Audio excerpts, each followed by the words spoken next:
Did you watch the response Ethiopia gave to Egypt at the UN General Assembly? If you didn't, watch it. I now call on the representative of Ethiopia.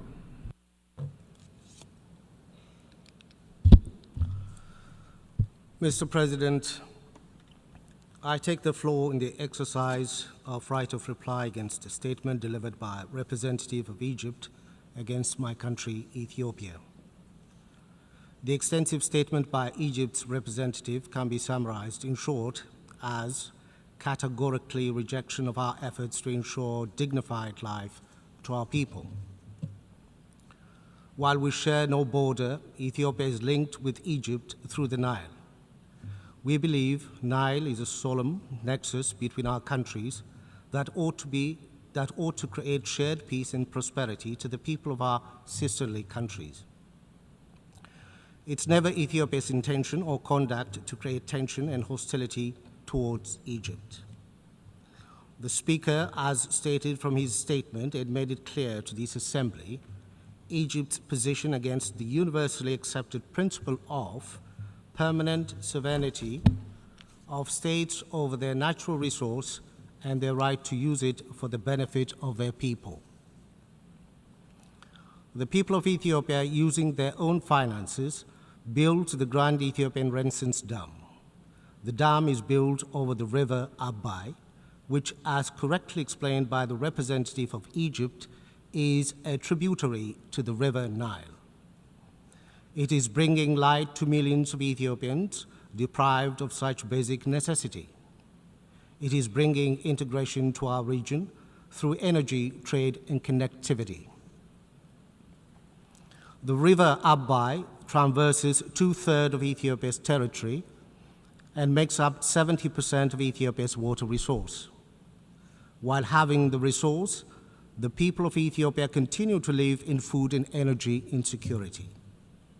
More than half of our 120 million population needs access to clean water and electricity. Ethiopia will not be told to hold its effort to alleviate this unacceptable circumstance. We will not be told our people do not deserve a dignified life. Ethiopia recognizes the River Nile is a transboundary water resource that must be used by all riparian countries based on the principle of equitable and reasonable utilization. Transboundary resources are also best managed based on basin-wide arrangements agreed to by riparian countries. When it comes to these principles of international law, we see paradox in the Nile Basin. Ethiopia, an upper riparian country that contributes 85% of the flow to the Nile, and the other 8 source countries seeks cooperation based on international law. Egypt, the lower riparian country that contributes no flow to the resource, relentlessly works against cooperation and undermines international principles. It advocates for monopoly based on colonial era arrangements, seeks a veto over the water development efforts of the countries that originate the water. Ethiopia will continue pursuing its development on the river Abai on the basis of equitable and reasonable utilization of the resource. It is our hope, through time, Egypt will reorient its colonial-based policy on the Nile and work on integrated development on the basis of equity. Time will also come for Egypt to realize its best interest is intertwined with and best served by cooperation with riparian countries of the basin.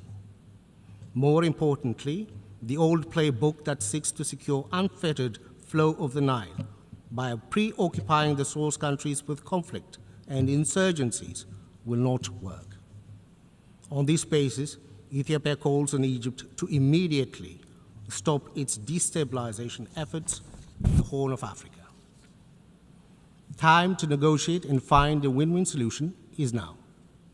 We urge Egypt to choose the path of negotiation and the path of international law.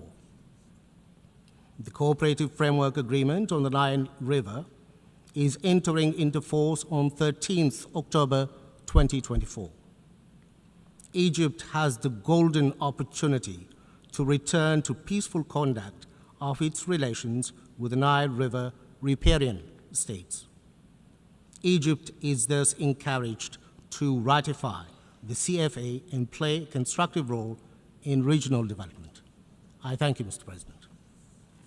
Basically, Ethiopia is saying that Egypt should work towards negotiation, not, monopolizing.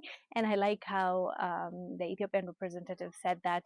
I'm paraphrasing. He said um, Egypt contributes zero to the Nile, but has a lot to say out of all those countries that contribute. And as you know, Ethiopia contributes 85% to the Nile. So Ethiopia has every right to use the Nile. That's my opinion. And yeah, prove me wrong, I guess. Anyways, let me know down below what your thoughts are about Ethiopia's response.